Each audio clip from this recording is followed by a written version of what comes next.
What's going on, everybody? Welcome to another Three Geeks conversation. Today we are joined by Roger Christian. Roger, how are you doing today? I'm okay.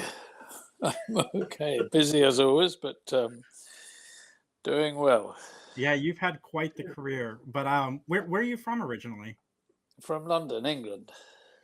Nice. What was it that made you want to, was like filmmaking and art design, was that something you wanted to do at a young age, or is that something you kind of stumbled on? I stumbled on it. I knew nothing. I grew up in Reading with a father who was a manager of an insurance company, knew nothing about films apart from I would drag my mother to Saturday morning cinema when I was about 10 or 11. And really, it kind of came as a stumble. I got into, at that time when I was at school, most teachers hated children. They were there to practice cruelty.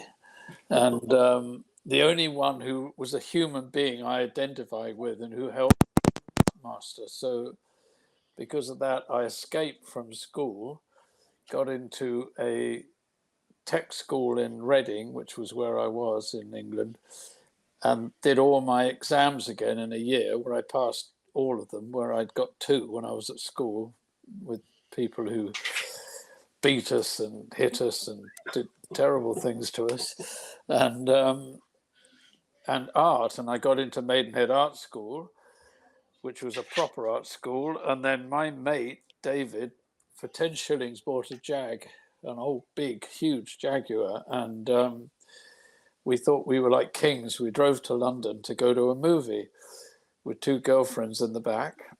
And I saw Dr. Zhivago in a huge cinema in Leicester Square. I'd never been to it, and I literally had an out-of-body experience. I'd had one when I was a child and come back in.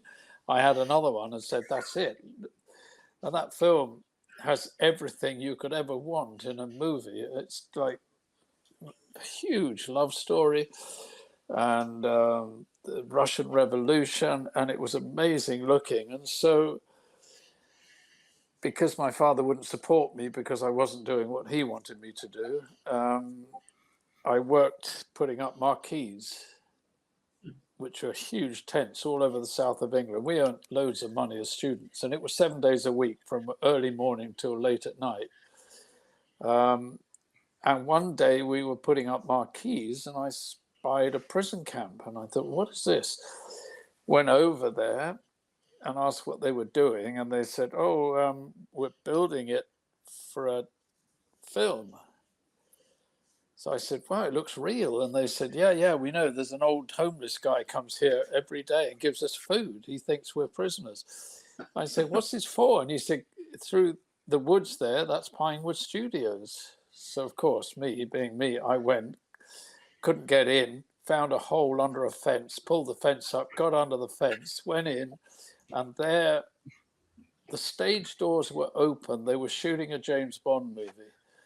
And it was a pivotal moment in my life. I smelled the lights, this thing going on, and I said, this is it. I am going to be part of this. And then I went into the prop room. I stuck in there. There was no one there. And I was picking up gold bars, and I found out they were made of plaster. And that was it. So I pursued writing letters because I knew nobody. There was no connection, nothing. I wrote so many letters. One kind producer wrote back and said, you've done art now. You've got an art degree. You better do architecture, and then you can get in through the art department. That's your way in. And through blind kind of determination, I somehow got it accepted to Oxford School of Architecture. By post, I did another A-level. I needed 2 top exams. I got economics A-level, got in there for 2 years. I got to know the principal very well. He gave me my intermediate and said, you better go and do what you really love now, because you're going to be bored stiff for the next few years doing concrete mixtures and all of that. It's a long story, but this is how I got in. Yeah. And so I went back home. I was so broke, I sold this car I had, and I had to thumb a lift back, hitchhike. An architect picked me up, and he felt very sorry for him. And then he said, well, you know what? One of my team in my office worked on Cleopatra. It was such a huge film. They were hiring draftsmen from all over England. He said, call me in 3 days. That call led to a job. He arranged, and there's more to it than this, he arranged a meeting for me to go to Elstree Studios. I went there, met this man, Charlie Bishop, who looked at my folder, spoke to me and said, listen, I would take you on. He was doing a very famous TV series called Department S. And he said, but I'm just finishing. I would take you on. He said, but I've arranged an interview for you. Can you go to Shepperton tomorrow? And I said, of course, whatever. Drove down to Shepperton, and I'd either rented somebody else's car or had a little motorbike. I think I had a motorbike. And guess what? I was sitting in an office with John Box, who designed Lawrence of Arabia. Oh, wow. Yeah. And he looked at my work and he said, I'll take you on. Are you prepared to make tea? And I said, yeah, I'll make tea, whatever you want. He said, we will have a big art department. You're going to have, so, and he closed my folder up and he said, listen, let me tell you about the film industry. Okay, you're in the desert. You've got an airplane next to you and a bottle of green ink in your pocket. Cloud of dust, arrives the director, producer. This is fantastic. Can you have the airplane read by tomorrow morning? That's the art department. Because you do it, or you talk your way out of it, or you suggest an alternative. And that's held me in, it's held me in kind of, that advice has gone right through my career. And see, what I learned, John mentored me. I was making tea and like endless teas, and I'd convinced them I could draw and do other things. And John Box personally mentored me. I arrived, of course, with hair down my shoulders, Cuban boots, jeans, watching independent cinema every weekend into an office full of suits and ties and short hair. And you better shape up, boy. You want to get a career? Cut your hair, you know, join us on Sunday. We play whist together and stuff. Stop watching all these arty movies. I would have nothing of it. And I would escape to look at the canal sets. If this film was Oliver, the musical, and the sets are just outstanding on this film. And I would sneak out and then be threatened to be fired if I ever went out again. You know, it was that kind of weird time. But John gave me he said, why don't you do this? He gave me Fagin's box, which was going to be very much featured in Oliver because he was counting coins on it. And it was a basic pine box. I took this home, and I think this is where this whole inspiration comes. You can see Star Wars, Alien, everything. I took it home. I spent about 10 days with blowtorches, dyes, with furniture polish. I was determined this thing would look so real and old that no one would tell the difference. And I guess that's where it all started. Yeah.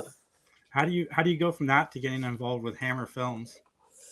Well, that was really only that I was working in Bray Studio, which was the home of Hammer Films. So I did various different jobs, and I worked my way up very quickly.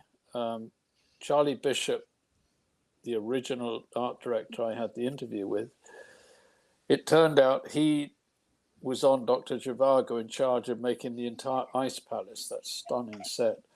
He took me on Randall and Hopkirk Deceased, which has now become quite a cult series. I was on the drawing board, and he could see I was bored stiff. And the set, they were really pressured, those series. I mean, really pressured to get stuff done every 10 days. So the set decorator had sadly had a mental breakdown. And I'd drawn up this crazy artist set, and I was told to come down to the floor, and I thought, oh God, I'm going to get fired. They can't shoot this set. There was everybody there, the producers, the investors, the financiers, this director, Charlie Bishop, and the director looked at me and he said, you know, this is the best set we've ever had on this series. And I went, oh. And Charlie said, would you like to set direct from now on? Because he's not coming back. And that was it. That's how I broke. And then got with art directors. I worked with young ones, not the older ones, working my way up, and I was doing amazing films. Final Program is a very interesting movie I did with Philip Harrison, which was an early science fiction film. And so some of these were kind of part of Hammer, but it really came working my way into, and I'd always partnered for a long time with an art director called Les Dilley. And Les was a plasterer who broke his way through into being an art director and was never allowed to go beyond that because he was a plasterer. This is the British time, you know, you were Calvinistic laws, you were whatever you were, that's where you were. And I was breaking every rule in the book. But Les and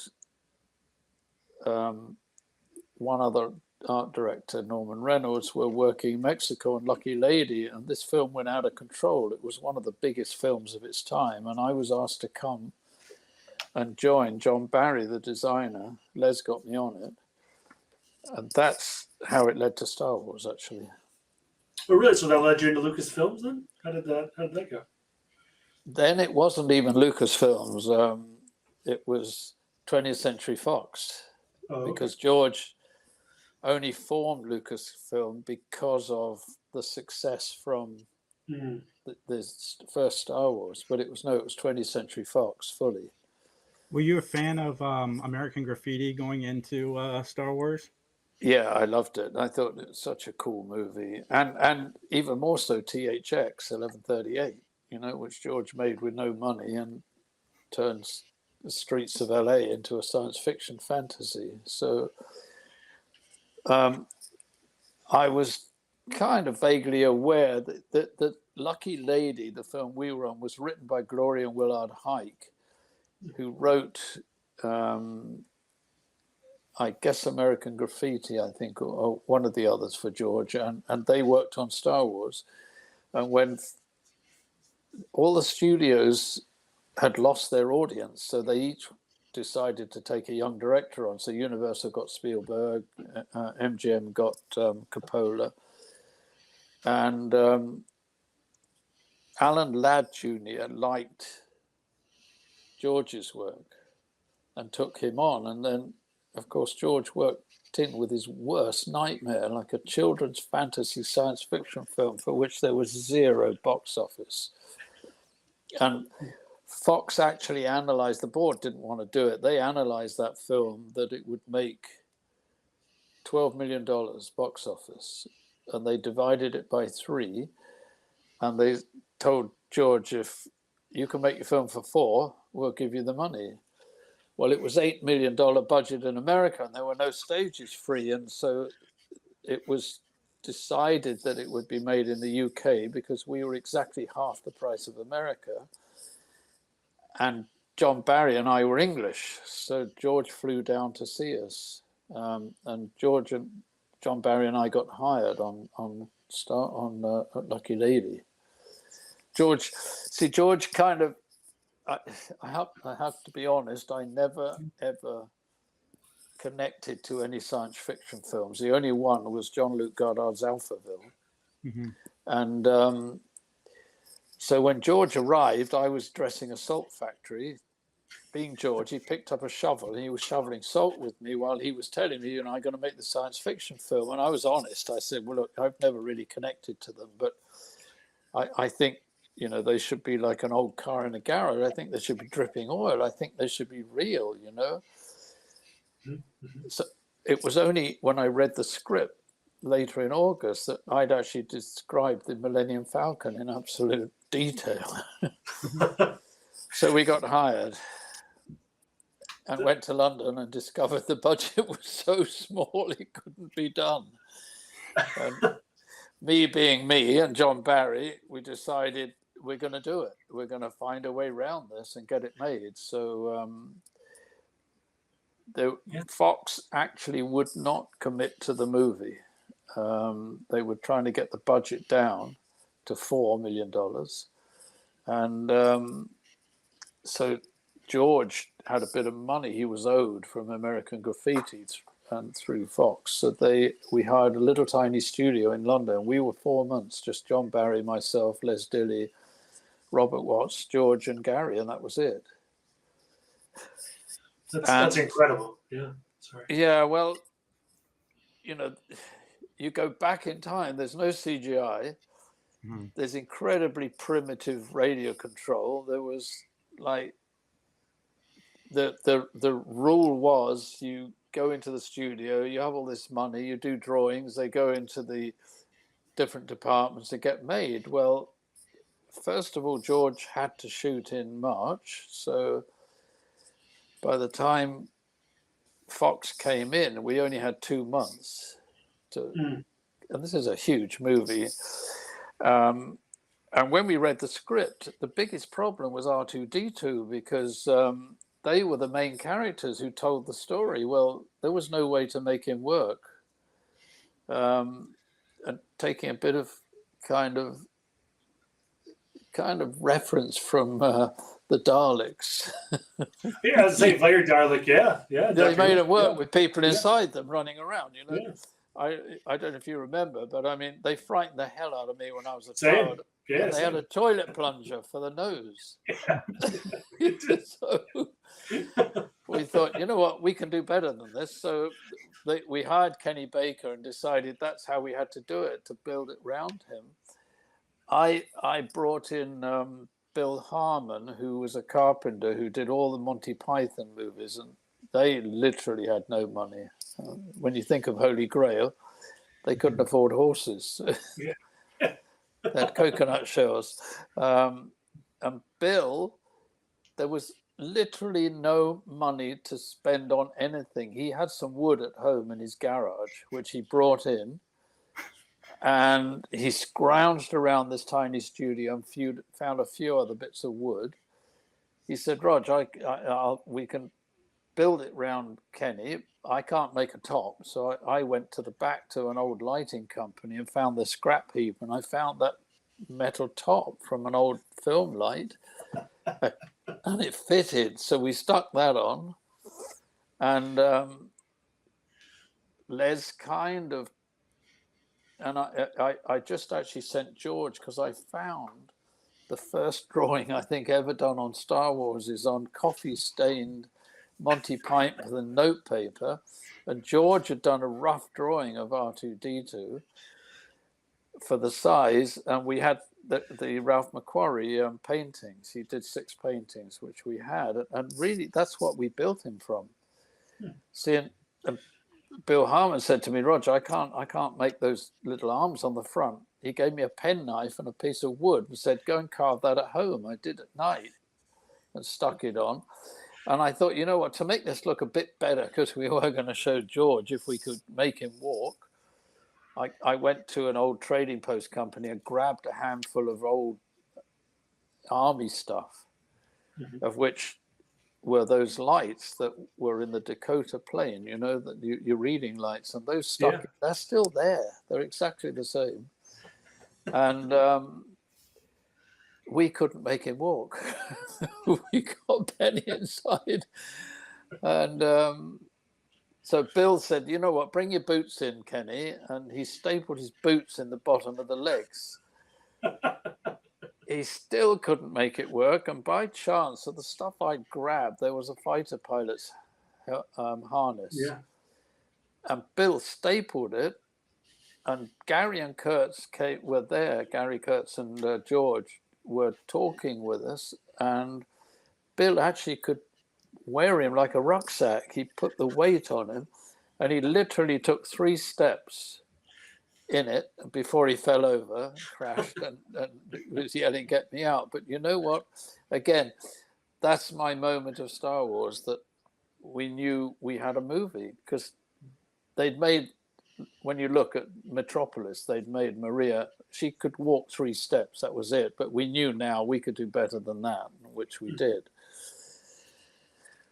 That was how it all started, really. So with the budget constraints around R2-D2, would would you say if you had unlimited budget, would R2D2 look different? Like, would there be a different version in everyone's mind about R2D2? You know what I mean? Not back in '75, because there was no other way to do it. There was, once we got him working and that size, it did go into the workshops, and they were able to make an aluminium ones and fiberglass ones. So maybe the only difference would have been that we would have started earlier and had draftsmen draw it up properly and had it made through the workshop. But I it's like building models to look at. You kind of get an instinctive view that, because George didn't know, he had those drawings by Ralph McQuarrie. He never said, do this, do that. He hires people to bring it to them. And that's how, John Barry said, we can't make Tatooine, George, but he designed the Little Prince in Tunisia, and he said, come with me to Tunisia. I think there's your planet. I don't have to do anything. And it was incredibly cheap at the time and near enough to the UK and it was safe at that time. So really all that we did was dress it up with, it's, the other story was we got R2D2 going. We were building land speeders with Bill. Literally had some wheelbarrow wheels at home, and he brought those in, and he had some bits of old, what were now called polystyrene, stuck those on and got some wood and was building at which John Barry, having read the script, built a 4-seater. And George saw it and said, you know what, it's too big. I mean, I think Luke should have a little sports car that's old and damaged. So he said, I'll work it out. Don't worry, to John Barry. I'll work out how to get them all fitting in, because he had R2D2, C3PO, Obi-Wan Kenobi and Luke in it. So he did.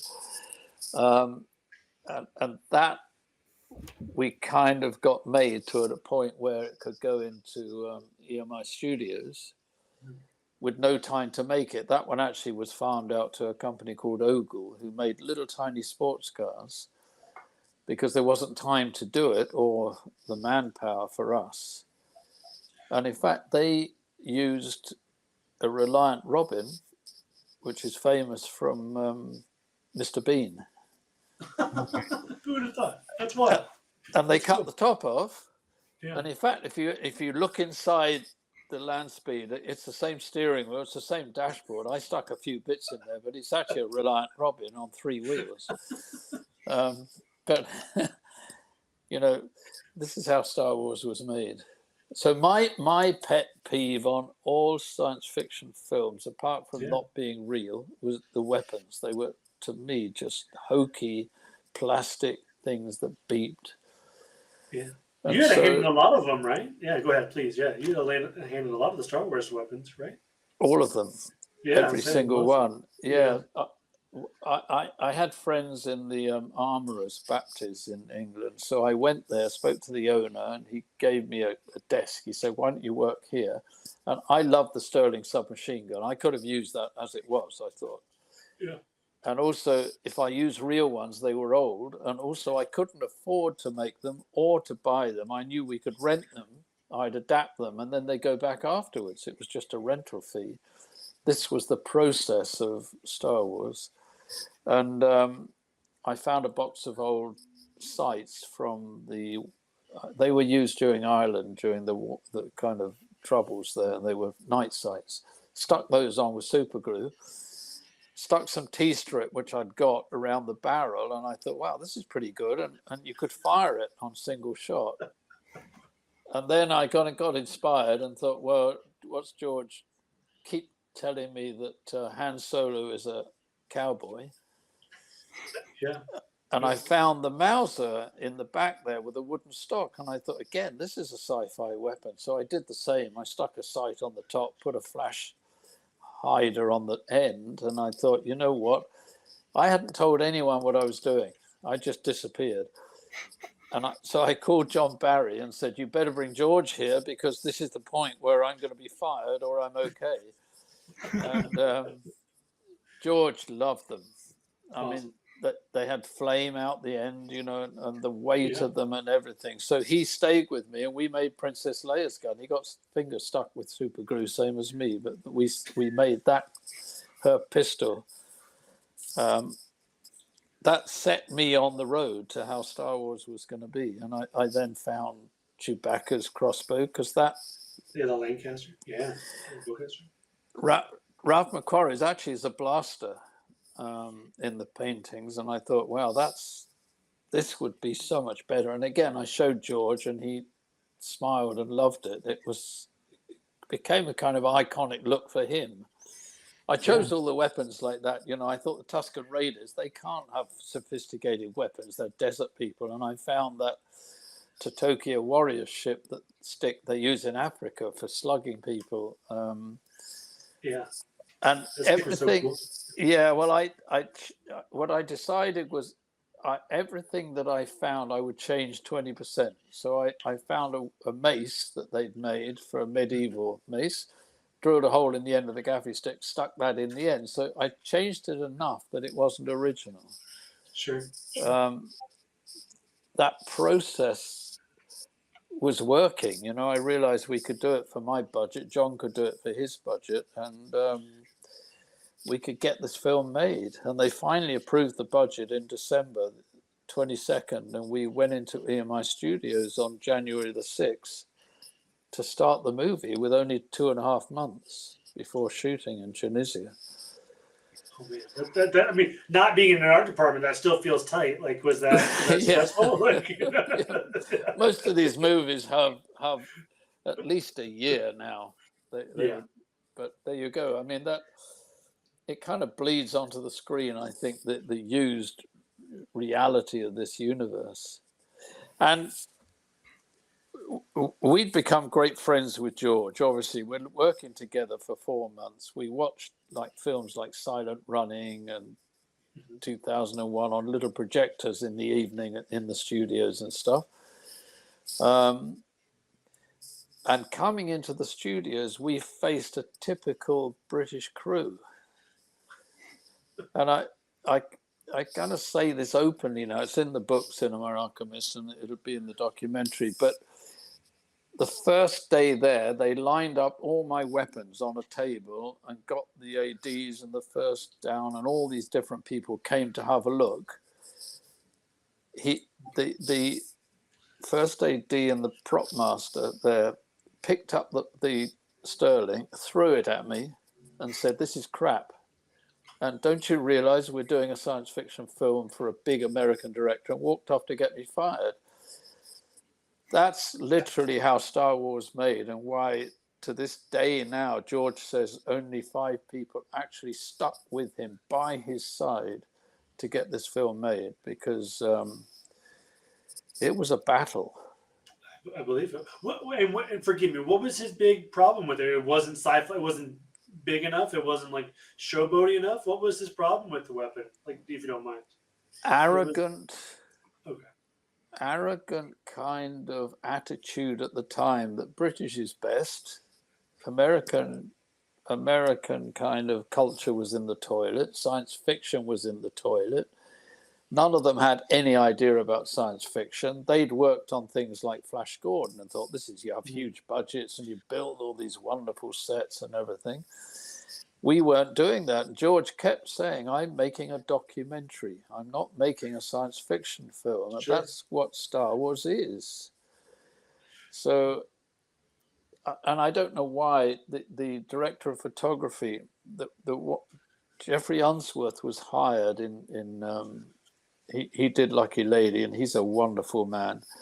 He couldn't do it. He was busy. So they hired Gil Taylor, I think, on the basis of him having done, I think he did Dam Busters and films like that, and he'd done Polanski's films, but he was a miserable, opinionated, hated the job. I don't know why he took it. And there's an interview with him when he first was interviewed at lunch by George. And he said, I don't know why. I know nothing about science fiction. I don't know why I was hired. Well, that's the reason George hired him. He didn't want a science fiction movie. And he went to war against George from the first shot, and formed a kind of revolution against him. He gave him a horrible time.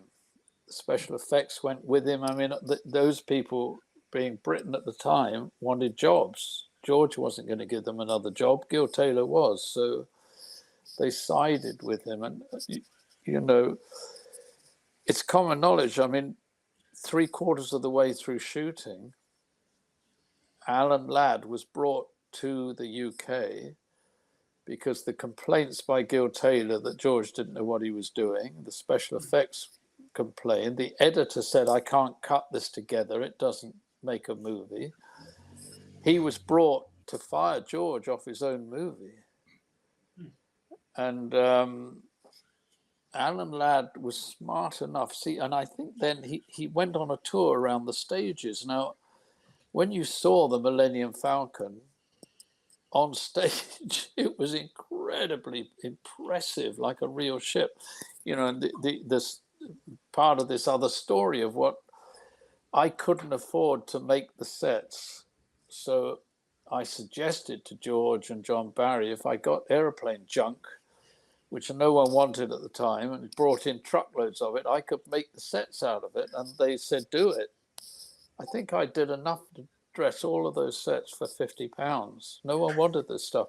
I bought jet engines, Derwent, Rolls Royce. They were sitting rotting in cool. Yeah. piles of rubbish and beautiful stuff. I mean, to me, it was like, wow. So I think when he went into the Millennium Falcon hold, when he went in to see the sets, the Death Star, which, again, John Barry had built wooden frames, and then we found this very primitive press that would put out, like, it was the beginning of PVC pressed.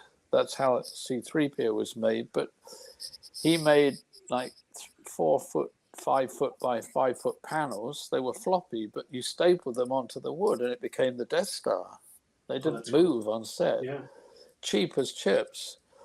When you saw these sets, and then the actors were okay with George, obviously. I mean, they were, and Alec Guinness was actually standing by George. Alan Ladd looked at the film that John Jimson, the editor, had cut. Gary Turtz told me this story. He said, I was outside the theatre in Pinewood. Alan Ladd came out and said, how much have we spent so far? And Gary told him, and he said, how much to finish? And he told him, he said, I'm going to walk around this stage and tell you if we're going to kill the film or not. And he came back and said, you know what, I'm going to trust George and we'll let you finish it.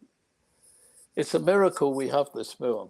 And that's changed the world of cinema and culture and legend and myth, and changed zillions of people's lives all over the world. So that's why I'm so proud of it, and stand by George and what he did and what he's given the world. That's why I'm, you know, I did the book, and this documentary will come out at some point, and I'm really, really kind of... See, unfortunately, John Barry died very young, and I'm the only one who knows how we did it. Les Dillier's gone. Les has got severe Alzheimer's, and he doesn't know anything. They were art directors who were doing what we asked to do.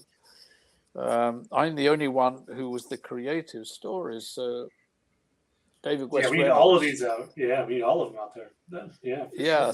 So David West Reynolds, who was the head of literature there at Star Wars, he told me I had to do it. It's a legacy. He said, this film's going to be studied into centuries in the future. You have to write this down. It's needed. So, and I know every convention and Star Wars event I go to, I lose my voice by the end of 2 days because easy. I get so many questions.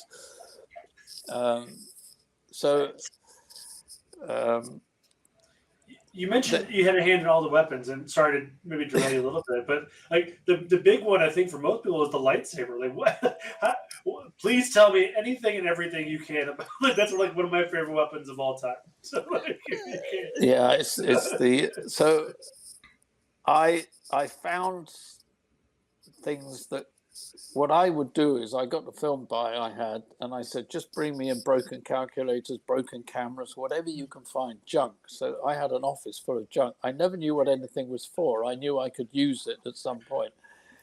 So, and I was put in charge of Tunisia with Les Dilly, and the time was coming up to go. And I hadn't found a lightsaber, and it wasn't required in Tunisia, but the binoculars were, Luke's. So I found all these camera bits, and I found a old Yumi camera, which I liked the base of, and then I stuck a stills camera that had a flip up top. I stuck that, it's all super glue. Yeah.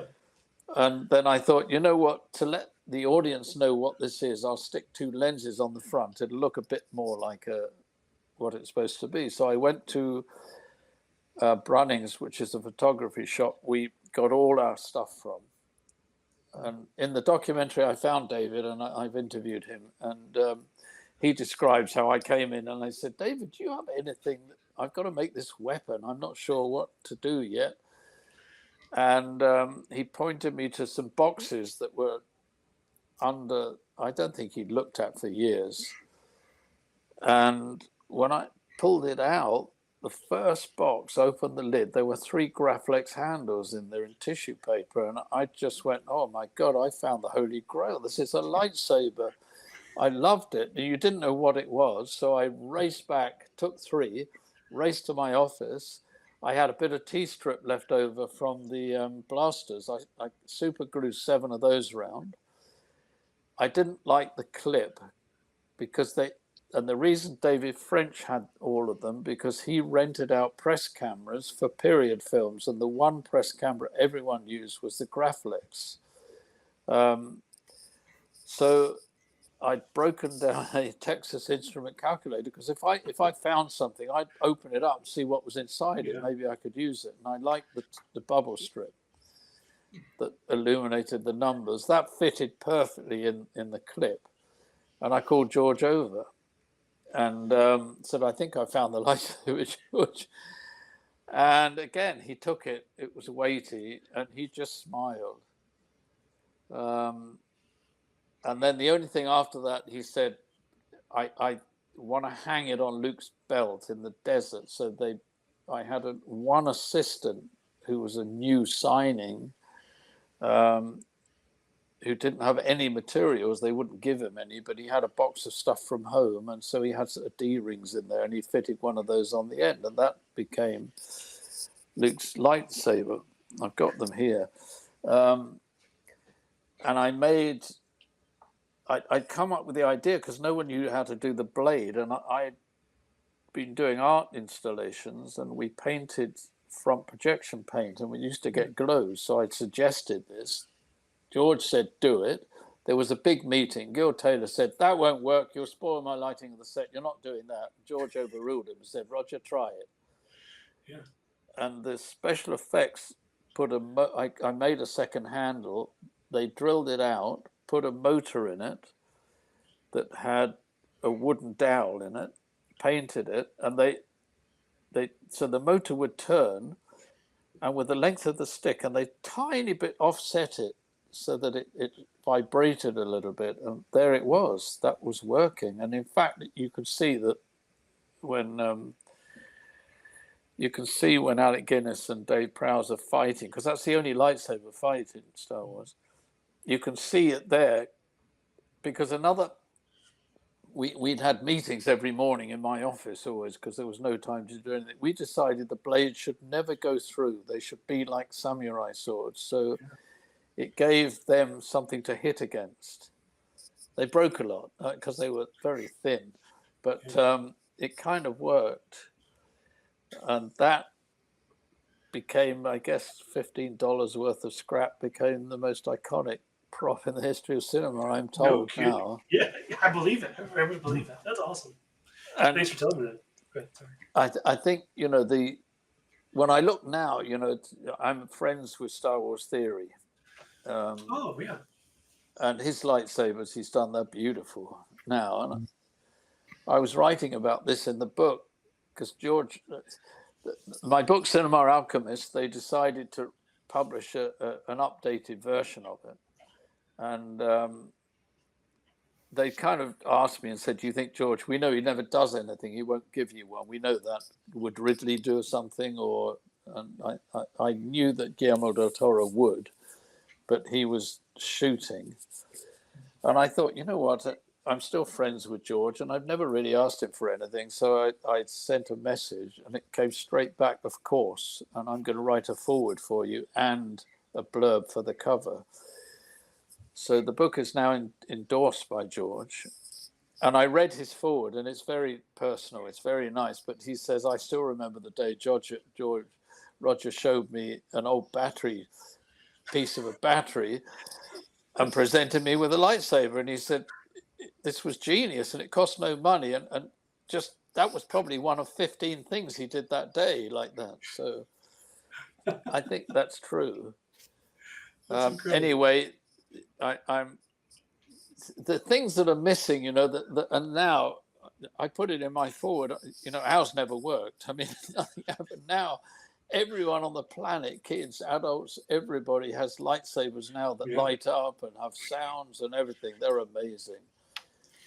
So I am with Nia, with Star Wars Theory and Star Wars Theory Sabers. I'm coming out with an original, not my original one now, that'll work and have all of the bells and whistles on it. Because I think everyone wants one and everyone deserves one. So that is awesome. What was the chatter like when Star Wars first came out and you guys saw how popular it actually was? Well, suddenly everybody who'd been so dismissive of it suddenly was, oh, look, we're part of this. Look, oh, wow, fantastic. Look what we did, I mean, everything was dumped. That's why there's no photographs of the original. Nothing was kept. And to tell you, it puts it in perspective. Les and I were making Alien, and Star Wars went up for the Academy Awards. And they said, come on, you've got to come. We didn't think anyone would win because science fiction never won anything. We went for the weekend. It, I think, got, 7 or 8 Oscars in different departments. So we flew back. There was not a word in the newspapers, nowhere. They held a party for us in 20th Century Fox, whereby there were 3 of the little people, about 3 secretaries from Fox, the head of Fox in London, and us. And that was it. We had a glass of wine and some biscuits, and that was it. That was a celebration. Oh, man. See, times have changed, thank goodness. And also then, part of the culture that if you look at actors who got Academy Awards at that time, when they were asked where was it, they all said, oh, it's holding the toilet door open. That was the only thing in Britain you could say. Otherwise, you were deemed to be, oh, he's so full of himself, all of this stuff. Yeah. So we all demeaned it. All of that's changed, thank goodness now, and it's become more of an award now for your work and all of this stuff. So it was just a sign of the times that we went through. Mm-hmm. But in a way, if it hadn't have been that time, if there hadn't have been that lack of support, it wouldn't have been made. Fair, yeah. Fair. Star Wars wouldn't be with us if that hadn't been at a different time, because now it wouldn't have been made. If George had gone in with that now, it would, no, we need a committee to change the script and do this, and you can't have unknowns in the lead, and it would never have got made. And I feel like I interrupted you when you talk about your documentary. You want to tell us any more about that? I didn't mean to cut you off earlier. No, that's okay. I decided in the end, it was just when COVID was locking us all down, and that I got a bit of private funding, and Guillermo del Toro is throughout the documentary giving his version on things about Star Wars. I have Gareth Edwards, who made Rogue One and the creator. He really sets the chapters for me and how things were doing. And I from the Star Wars events and everything, everyone said, you've got to tell these stories in your own voice. You've got to do it. So I went and I couldn't fly. We were landlocked in Canada. So I found an interactive studio, one of the early ones that made children's films. So Paul Bateman, who is a science fiction artist who really championed Ralph McQuarrie in the early days and got to know Ralph, he painted me in game engineering on about 40 layers. Like I'm standing with Bill in the desert underneath the Millennium Falcon. We're walking around in it. We built the cantina that actually Ralph McQuarrie designed that didn't work for the script. So John Barry redesigned it. So we have the original one I'm walking around in and the new one. We have all sorts of amazing sets. And then I couldn't get any clips of the film. Fox wanted more than my budget for them. So I designed animated sections, and we have about 8 animations. I animated the wooden R2-D2, and I animated like building an old spaceship in a garage. I had the sandcrawler moving around, and I had it, which is never seen in the film. I with the lineup of the robots is the first thing we ever shot, and I cobbled together airplane junk and stuff and made the robots. One of them looked like a Chris Foss painting, exactly the shapes and everything. So I painted it as if Chris Foss had done it. And that's there, it's right in the lineup. And I thought, you know what, I'll show. So we had the sandcrawler stop with a big sucking tube, and it sucks it up out of the desert. I did stuff like that, fun stuff. I did, because I explain a lot how we made anything, the background of Star Wars, how Kurosawa's Forbidden Fortress was so important in the structure. So I had a beautiful, actually, an animated samurai fight, and Robin Hood, because John Barry, the designer, came up with the idea of Luke and Leia swinging across that cavern. He said, you're keep talking about 30s and 40s cinema, and Douglas Fairbanks, they always swung from chandeliers. So yeah. John came up with that idea, and we did it.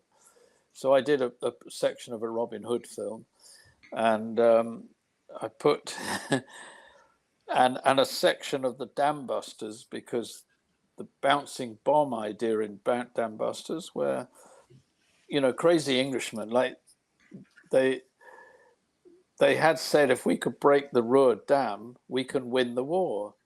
Well, they said, well, you can't do it. There's no way to do it. And he said, well, I could get aircraft flying very low and bounce a bomb. They all said he was mad. It's like everybody telling George he was mad. It's the same kind of hero's journey. And Churchill said, go and do it. And they did. And they bounced a bomb and broke the dam and won the war. So I did a nice animated sequence. I got all stuff like that, a lot of discussions and different. All the stories are in there from the book. It's called Galaxy Built on Hope. It'll come out at some point. It's stuck at the moment, but I'll get it out. It's 2 hours, 20 minutes as a fan special.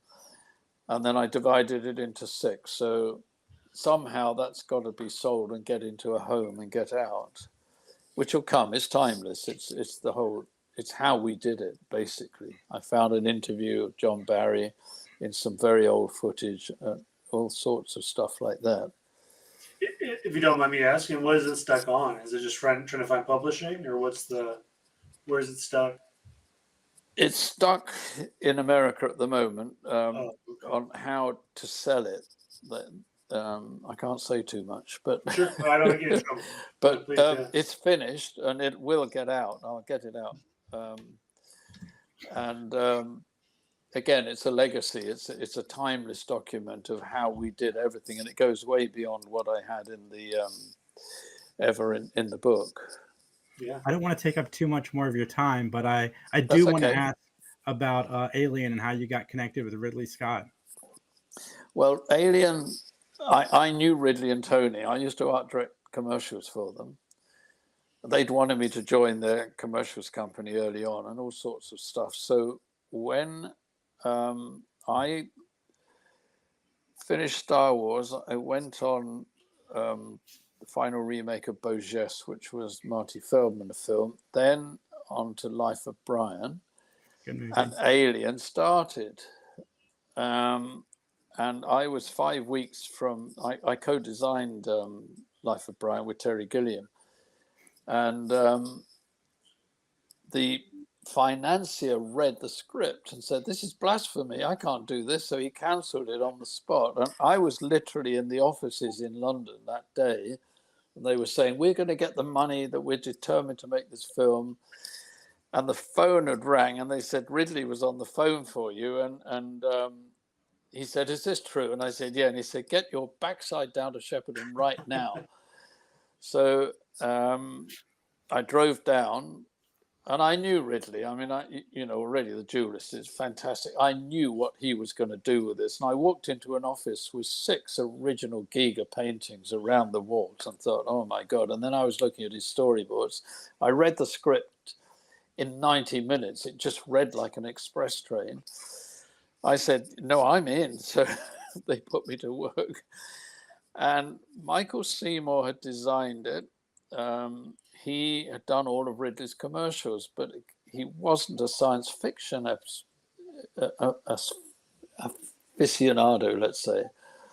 He'd hired a set decorator who was a friend of mine who got Oscars for Howard's End. He was better at dipping curtains in tea. And I walked across the stage to meet Michael, and Ian Whitaker, his name was, ran up to me and said, "Thank God you're here. What am I supposed to do with all this scrap and junk? I don't know."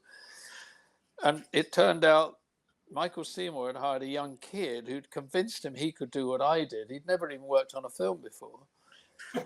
And he had a little pile of junk. And then I realized why Ridley asked me to come down there. So I got the buyer to talk to my buyer. They went out and bought like truckloads of junk and jet engines. And what happened, Ridley was fighting to keep Sigourney Weaver as his main lead. And of course, the Fox Studios wanted a star. So Ridley said, because obviously the Millennium Falcon is the inspiration for, and Ridley had just said to me, "I need a space truck. Can you make a space truck that's old, like an army truck?" And so he said, instead of doing it the normal actor kind of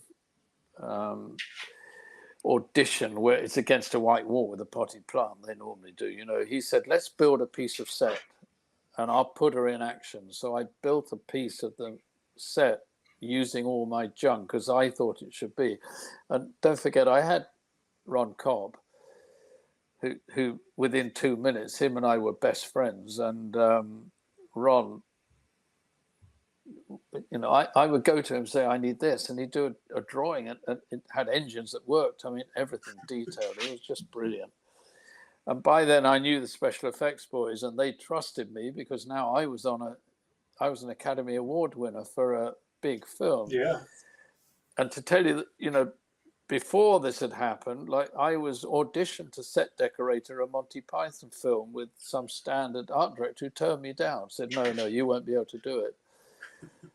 Times changed. And so I went to the effects boys, and we put 2 of his boys on only making panels with switches, because I said, I want everything encrusted. And in fact, Ridley showed the crew, same stories actually. George showed the crew, trying to get them to understand what on earth we were doing. Once Upon a Time in the West, which is Sergio Leone's great Western, and I love Sergio Leone. I mean, to me, they're more real than John Ford Westerns. He showed them 2001, which was the Death Star kind of, and Fellini's Satyricon, for some reason, which I understood. It was aged sets that were out of proportion and everything. Ridley showed the crew Dr. Strangelove. And he came out and said, you see what I mean, that bomber, I want it all like hair. Well, Michael Seymour rushed up to me and said, "What does he mean, Roger? Hair? Are we doing hair inside the spaceship?" And I said, "No, he means the switch is covered in everything. Has to be, nothing is ever like a plain surface." So that set is on YouTube. You can see it. The only difference was there were portholes originally, and that really didn't give you that claustrophobic nightmare that it needed, that film. So they were taken out. But that was basically it. Then I got my prop boys over from Star Wars, 3 of them, who I trained how to break down engines, how to encrust in layers that looked engineered, and went to work. Without that much time, it was an R-rated sci-fi movie, so there was very little faith. Fox cut the budget, 600,000 out of the budget a few months before shooting. Well, there is no money on that film apart from the art department. That's where it came out of. Same story, really. You know, lack of faith in a director who'd only made a beautiful period film and who was the king of commercials throughout the globally. You know, they cut. They wouldn't let Ridley build the pilot, that huge set, and Ridley kept saying, "We need scale. The audience needs to understand the scale. That's the history behind all of this." So we found a way, Michael Seymour and Nick Older, the special effects, to build that pilot was built on a turntable and only half the set. So he could shoot one side, turn it round on the turntable and shoot all the reverses and stuff. That worked. They cut that beautiful opening scene when it wakes up with the pods open like a flower. That was gone. We had a Spanish art director and we knew a set would work. And secretly, without Fox knowing, we built that set. Nick Older had some of those canopies from aircraft junk. Sure. And he had some pistons left over. So we made it work. It was similar story, you know, of like, behind the scenes, this is such, you know, there's a reason they become iconic in both areas of science fiction and changed it, because they were revolutionary, because they looked old and used and didn't look like science fiction that had never worked before. There was no faith that this was going to work. Again, as I said, I think without those restraints and lack of budget and lack of kind of support, but with 2 directors who just got their head down and were going to make films the way they knew they should be made, it got through. And with a support by, you know, a group of us really around the directors, we got it made. I think there's a testament to the fact that you weren't a huge fan of sci-fi too. I think that added to the design and stuff of the show, because you were able to bring the not being a fan of what had come before and doing something a little different and new. Yeah, you know, I did love Dune, and that's, you know, it's real, and the way that is, it's real. I love that, and I love some of Arthur C. Clarke. You know, one of my favorite writers now, it's William Gibson, who, you know, Necropolis, Necromancer, those things they're right in my wheelhouse, you know. So I think that's true. Interesting, when later on, David West Reynolds told me, I'd never seen it. He said, "Do you know the one poster that George has got on the ranch? It's Alphaville," which was my connection to that kind of world. And George had seen it, I think, at UCLA when he was studying there, and seen it. And, you know, that was the first graphic novel, I say, ever filmed, the way he did it. And I think helped him to realize how to make THX. It was an amazing time, I have to say. And even, you know, Life of Brian, it was the same thing. There was no money then to make it. With George Harrison put the money, he mortgaged his house and put up enough money to get it made. And little piece of tidbit for you, I took them to Matmata, where we did Luke's homestead, the holes in the ground, and we did the cross scene on the edge of that hole. We did it in Matmata in the same place. That's awesome. That's cool. That's awesome. Yeah. As I could talk to you for another 4 hours. Everyone I says the same. Yeah. my Come back last next everyone. question, I have to ask about it because one of our guys really likes the movie, and that is Battlefield Earth. What was your experience like working on that? Tough as hell. I mean, I bet. you know, and I questioned it. The trailer for Phantom Menace, you know, I directed second unit on Phantom Menace. So the trailer for that had come out, and by chance, I directed half the shots in the trailer. And John Travolta loved my movie Nostradamus. And he felt, so I was in LA, and then I was invited with my manager and said, John Travolta wants to have dinner with you. Well, he was the biggest star at the time, so you don't say no to that. So I went, and he said, Roger, there's this book. And I knew about the book because it's still, I think, the all-time greatest selling science fiction book of all time. And he said, I have to make this film. And he said, we've called George Lucas, and he said, you're the only person who can make this film. And I only found out later, after I'd made it, when I talked with John one night, that Quentin had hammered me to do it because he loved my film, The Sender. And he said, Roger Christian's the only person you can have to do that film. So I was kind of trapped. And there was all this advice, you can't do it. And again, the budget when I came into this huge film was $9 million. And the producer, Don Carmody, did all of Eli Samahar did these independent movies where he took stars and said, what do you really want to do? And they made them low budget. He said, we're doing them all in Montreal. It's incredibly cheap. We can do it there.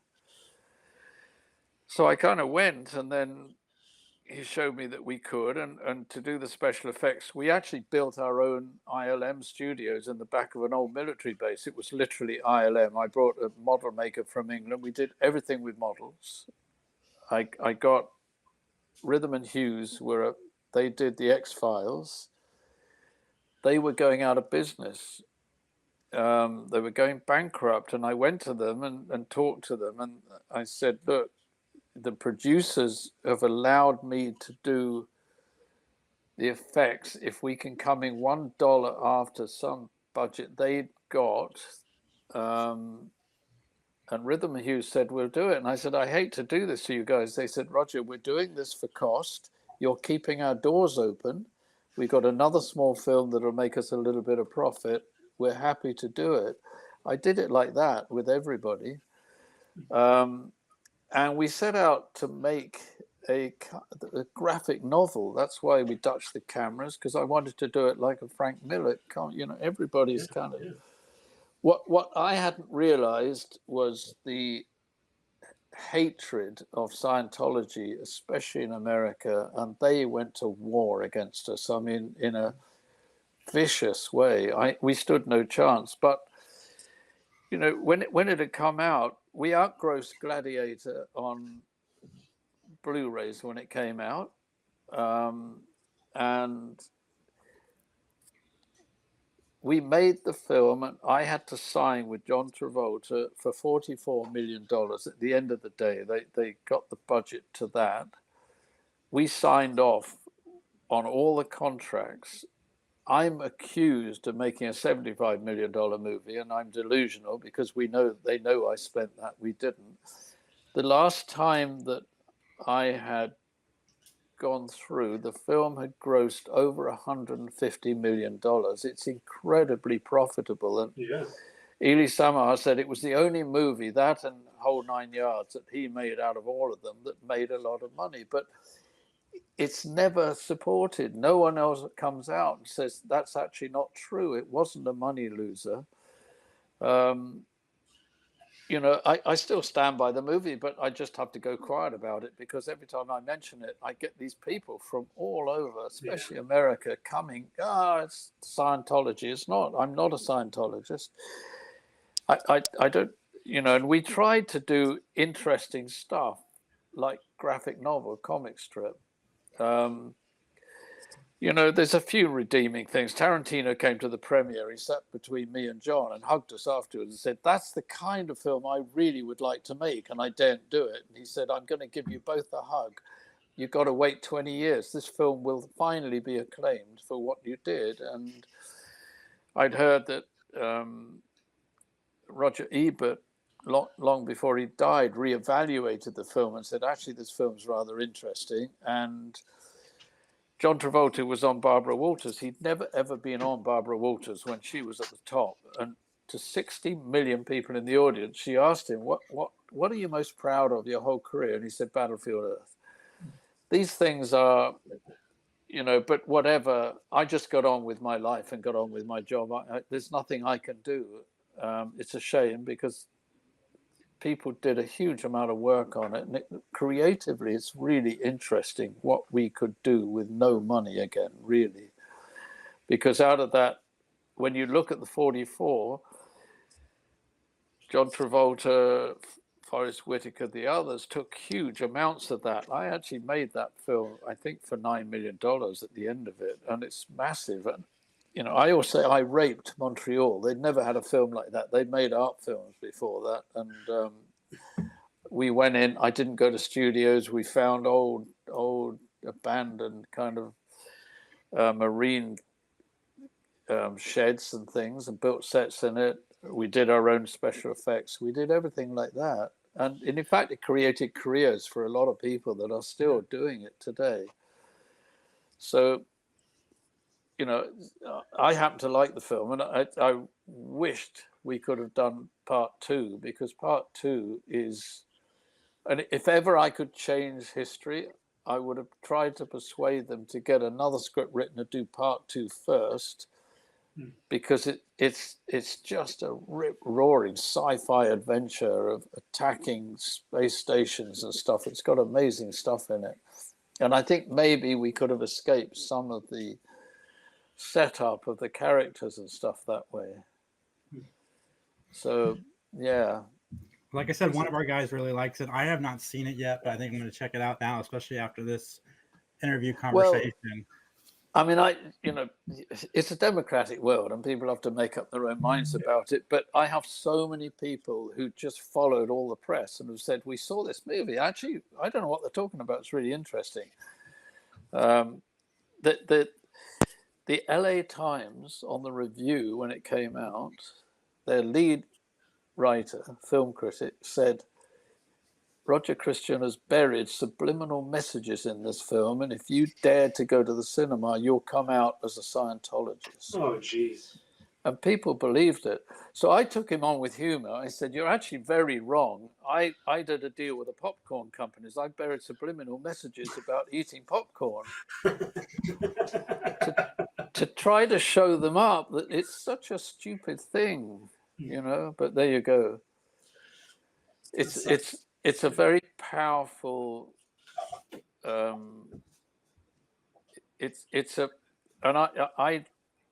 when I said to John Travolta, you're going to have to tell me everything about Scientology. I want to go to the meetings. I want to know, because if I'm going to get attacked and everything. So I know a lot, what's behind it. And basically, Scientology is Buddhism for the West, whereby he knew that people couldn't get spiritually enlightened. So he formed methods of training that could take you to enlightenment, but through kind of mechanical training, if you like. That's basically what they do. And they get to what they call clear, which is the same as a Buddhist being enlightened, you know. Anyway, I mean, that's something that I can't kind of deal with the you know, it's a democratic world, so if people don't like it, they don't like it. There's nothing I can do. I just get on with my work now and do what I'm doing. Well, Roger, where can everybody find you online? I'm on Instagram under Roger Christian and on Facebook. I have those, and I'm building it up now. So I am going to do a YouTube channel. I think the Lightsaber's coming out end of this month, beginning of the next one. So then I the thing is with the book Cinema Alchemist, you know, I'm doing shows in America now. No one's ever heard of it. There was no publicity done about it ever. That's typical of publishers. It's not just mine. Unless you're J.K. Rowling, you don't get any press. So I realize now I got to go on the road and do it. I do podcasts. I do whatever I can because I'm very proud of Star Wars and honored to be part of it. And I think I get so many questions, and I realize it changed people's lives, you know. And I think my opinion is it's given people something to believe in when there isn't much anymore.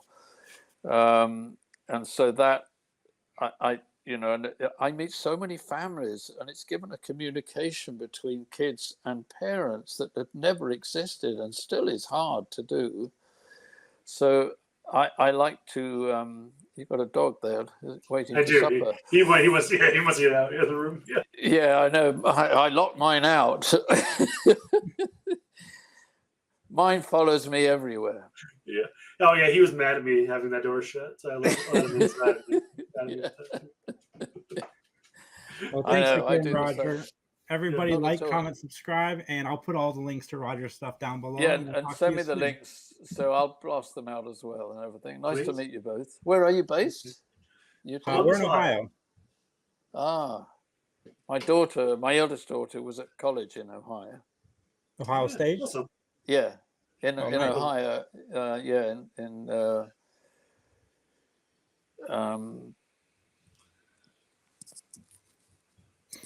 Huge university there. She did 6 months there. She loved it. Good. That's awesome.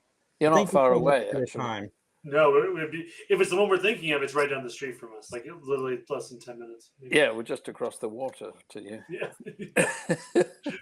Like, all right. Very nice to meet you. Nice meeting you, too, sir. Roger. Have a great night. Thank you. Bye. Bye. See ya.